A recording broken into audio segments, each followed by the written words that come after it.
nomor 1. Jelaskan fungsi dari sistem imun.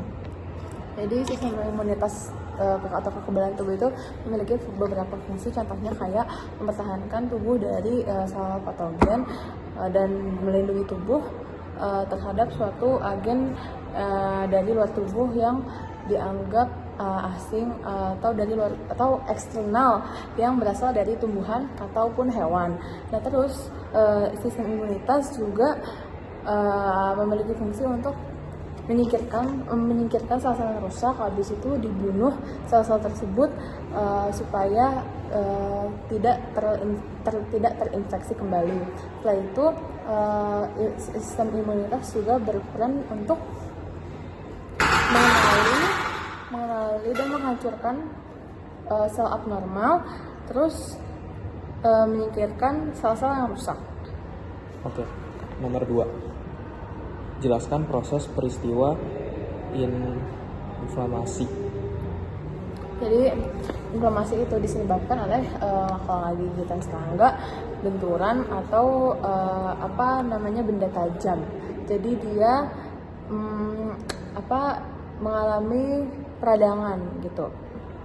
Prosesnya yang pertama itu ada pertama tuh selnya rusak atau cedera. Nah, kalau selnya rusak atau cedera nanti bakal diproduksi senyawa yang namanya histamin. Nah, nanti histamin ini yang menyebabkan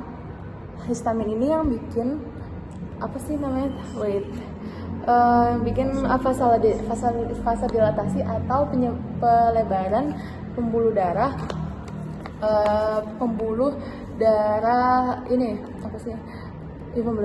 kalau salah ya.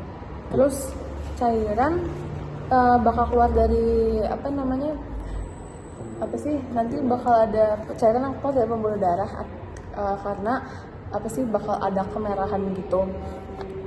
Terus habis itu nanti pembatasan area cedera itu terjadi akibat terlepasnya fibrinogen nih dari situ. Nanti fibrinogen berubah menjadi fibrin.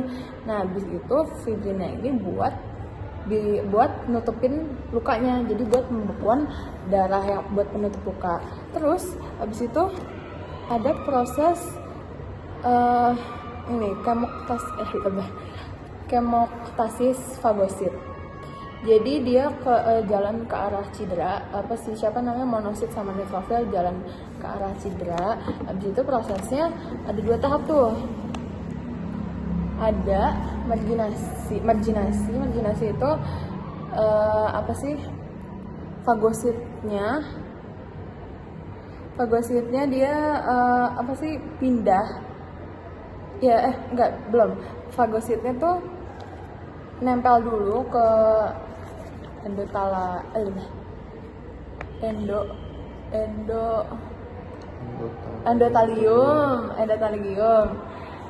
Terus ke endotelium yang rusak.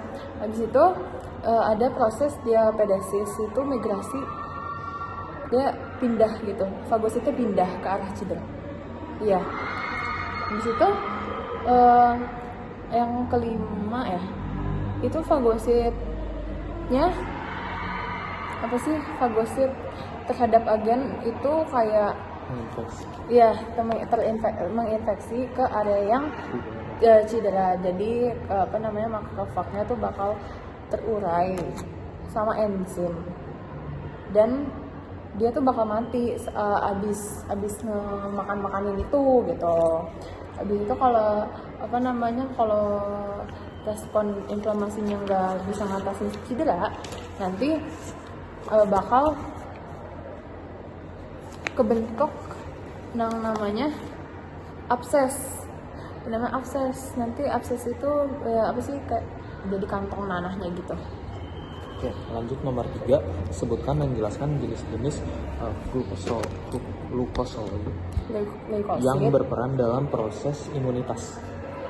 Jadi leukosit itu dibagi jadi 2. Ada yang bergranula sama tidak bergranula. Nah, kalau yang bergranula itu contohnya kayak eosinofil, terus basofil sama neutrofil.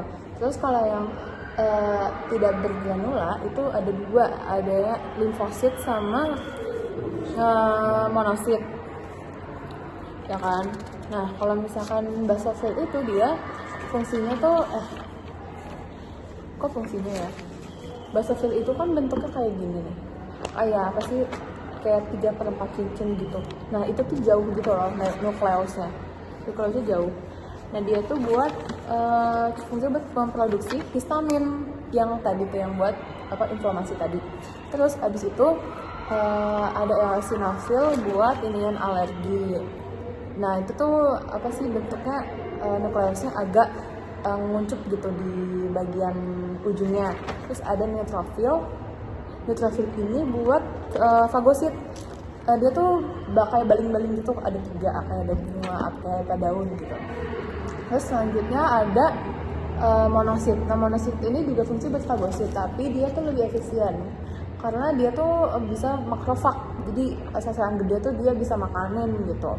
Habis itu yang terakhir limfosit, jadi sel nukleusnya tuh kayak agak gede gitu, jadi hampir memenuhi satu limfositnya itu. Jadi itu fungsinya buat antibody. Oke, lanjut nomor 4. Sebutkan zat anti mikroorganisme non-spesifik yang diproduksi tubuh serta jelaskan fungsinya masing-masing. Jadi gini, itu tuh ada, kalau nggak salah ada dua. Ada yang namanya interferon sama protein komplementer. Kalau interferon itu dia lebih ke virus, ya nggak sih? Jadi protein antivirus itu. Nomor 5, jelaskan mekanisme kerja antibodi terhadap antigen.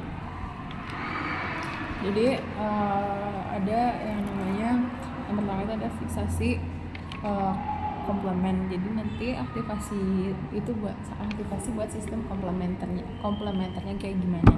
Nah itu tuh ada tiga efek.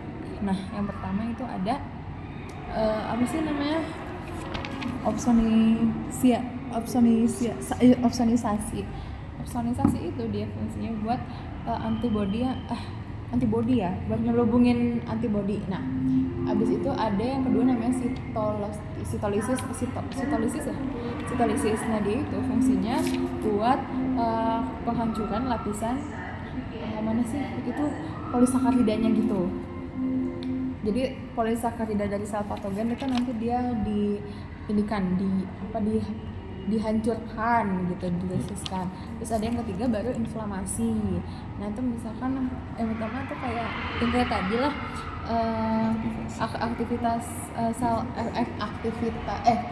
aktivasi sel mas.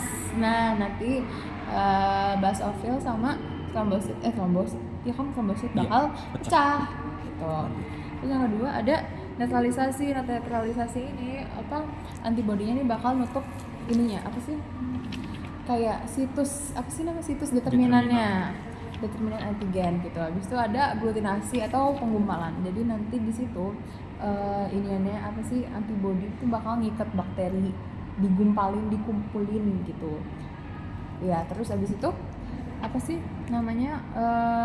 presipitasi. Itu diendapin di pengendapan. Nah, sel fagosit ini yang di situ sel fagosit itu udah bisa bekerja dengan optimal. Lanjut nomor 6, sebutkan dan jelaskan macam-macam antibodi dan fungsinya. Yang pertama, antibodi itu kan pendek ke namanya tuh imunoglobulin atau disingkatnya IG. Nah, ada 5 tuh, ada IgD ini buat respon reseptor antigen kan.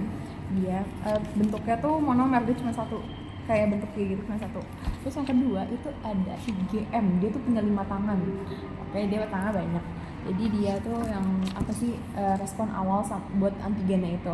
Habis itu yang ketiga ada IgE. IgE itu fungsinya buat buat inian alergi. Nah itu dia bentuknya monomer. Habis itu ada IgM. IgM itu dia buat apa sih dia tuh pokoknya bentuknya monomer juga, tapi dia tuh ada 2 gitu di bawahnya, kayak ada 2, ini kan Y1, terus di bawahnya ada 1 lagi. Nah terus abis itu dia fungsinya buat apa ya, gue lupa, tapi pokoknya dia paling banyak deh di dalam tubuh itu, dia sekitar ada 70-80%. Nah abis itu ada IgA.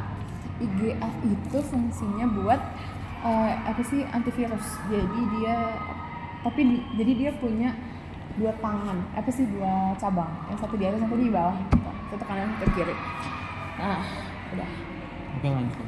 7. Sebutkan jenis-jenis imunitas atau kekebalan tubuh.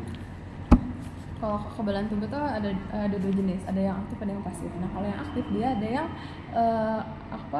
aktif alami, ada juga yang aktif buatan, kan? Ya kan? Nah pokoknya kalau aktif itu pasti kontak langsung sama tubuh.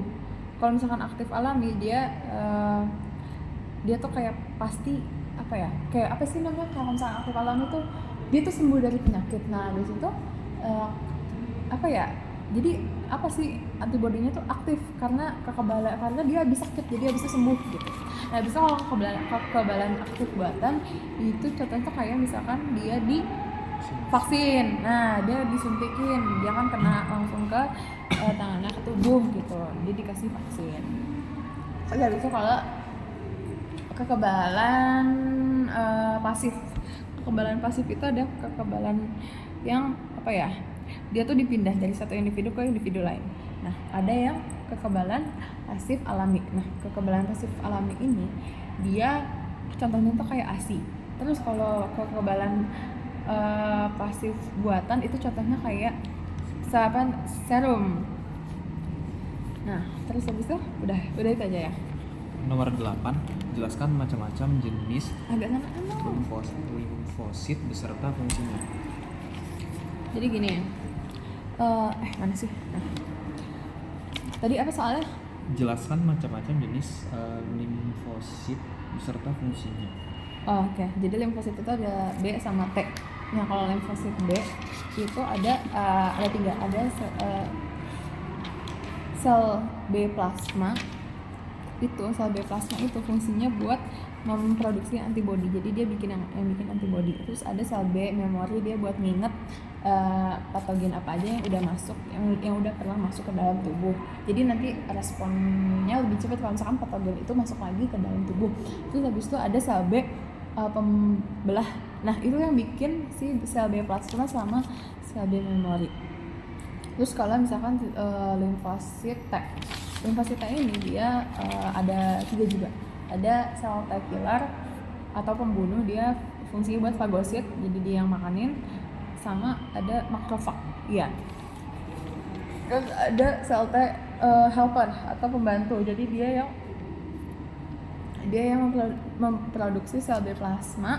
Dia juga yang bikin sel T supersol. Habis itu ada sel T supersol. Nah itu tuh buat buat menghentikan respon antibodi. Jadi biar nggak autoimun. Jadi kalau misalkan udah selesai gitu, nah nanti dia yang nyetopin gitu. Oke, lanjut nomor 9. Jelaskan faktor-faktor yang mempengaruhi sistem pertahanan tubuh. Jadi yang pertama udah pasti ada genetik atau keturunan. Jadi kalau misalkan keturunannya rentan sama penyakit itu, bisa jadi kemungkinan dia bakal kena penyakit itu. Terus yang kedua itu pasti fisiologis. Jadi kayak kondisi tubuh, fungsi-fungsi organ tubuh. Nah itu dia. Terus habis itu stres ini ngaruh banget. Jadi kalau misalkan makin stres, makin susah sel darah putihnya buat bereaksi.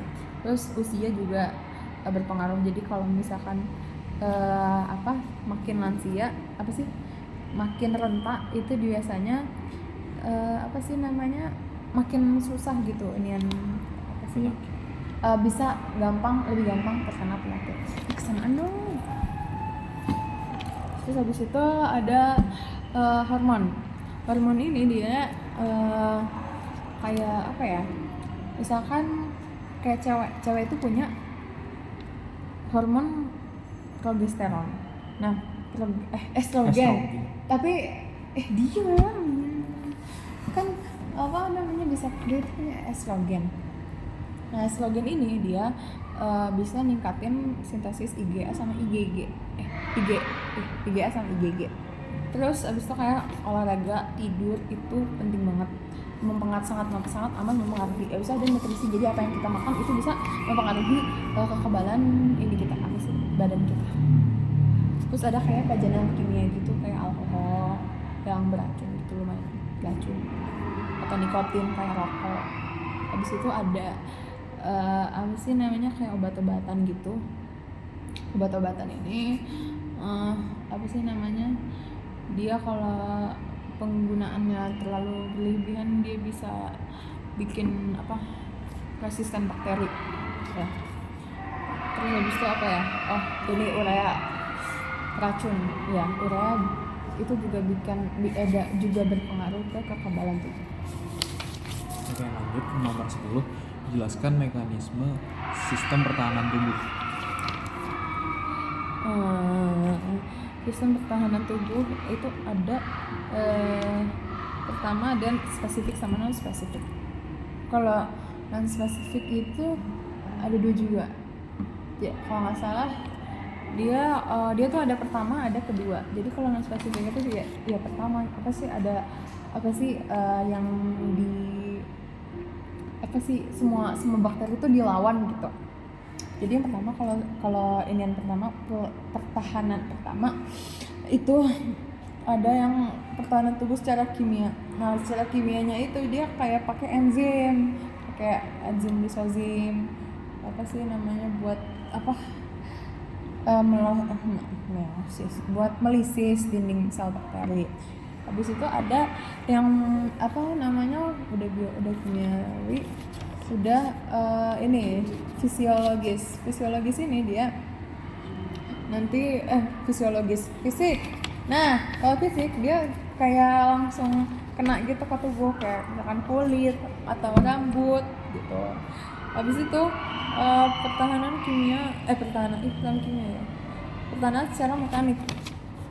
secara mekanik berarti dia kayak enggak, kalau rambut hidung itu enggak termasuk ke fisik ya.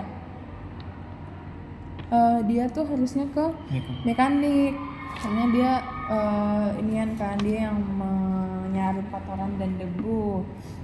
Terus ada pertahanan tubuh keduanya, yaitu ada inflamasi, ada dari sel-sel fagosit. Habis itu ada ada protein mikroorganisme, ada interferon sama protein interferon sama protein komplementer.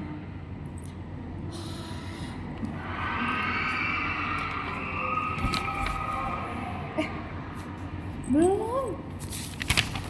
Lupa. Sih? Yang spesifik. Iya deh. Lupa. Yang spesifik, lupa, maaf. Jadi yang spesifik itu yang IgD, yang IgD, IgM, IgA, IgG, IgA. Itu yang bukan limfosit, itu antibody. Terus kalau yang limfosit itu sel B sama sel T. Nah, kalau sel B itu kan ada 3 tadi, sel B plasma, sel B pembelah, sama sel B memori gitu. Terus kalau sel T dia ada sel T killer, sel T helper, sama sel T suppressor. Tuh.